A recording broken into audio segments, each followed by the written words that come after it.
आज आपण 10 मिनिटात बनणारा झटपट असा डोसा बघूयात आणि तोही कुरकुरीत. तर आपण रेसिपी बघूयात. 1 वाटी रवा घ्यायचा आहे. तुमच्याकडे जो अवेलेबल असेल तो, बारीक जाड कुठलाही रवा चालेल. त्यामध्ये पाऊण वाटी हरभरा डाळ टाकून घ्यायची आहे आणि ती मिक्सरवरती बारीक असं पावडर बनवून घ्यायची आहे अशा प्रकारे.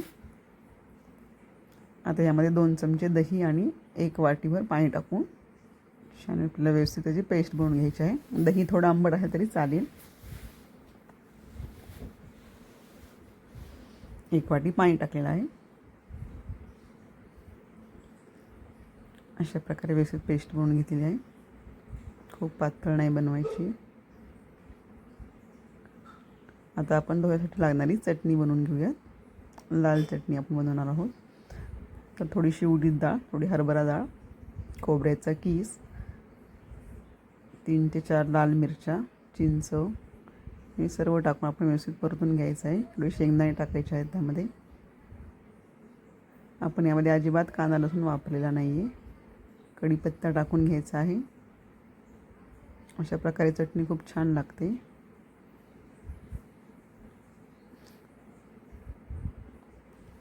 मीडियम फ्लेमवरती छान व्यवस्थित परतून घ्यायचं आहे हे सर्व साहित्य.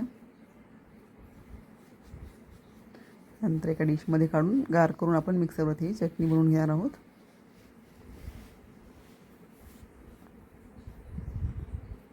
आता मिक्सरच्या भांड्यामध्ये आपण मीठ आणि साखर टाकून घ्यायची आहे आणि थोडंसं पाणी टाकून छान व्यवस्थित अशी चटणी बनवून घ्यायची आहे. ती आपण फोडणी टाकून घेणार आहोत, जिरे, मोहरी आणि कढीपत्ता टाकून. आता आपलं डोस्याचं बॅटर तयार आहे. आता आपण डोसा बनवून घेऊयात.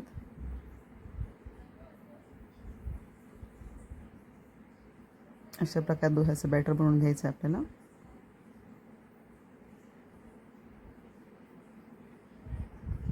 वळीने व्यवस्थित पसरून घेऊयात. पातळ असा डोसा बनवून घ्यायचा आहे.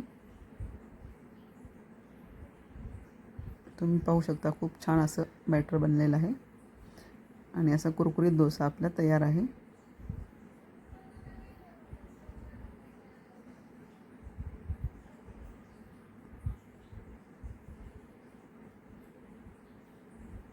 अगदी झटपट असा बनतो. संध्याकाळच्या भूकेसाठी खूप छान रेसिपी आहे आणि कुरकुरीत देखील झालेला आहे. या चटणीसोबत खूप छान लागतो.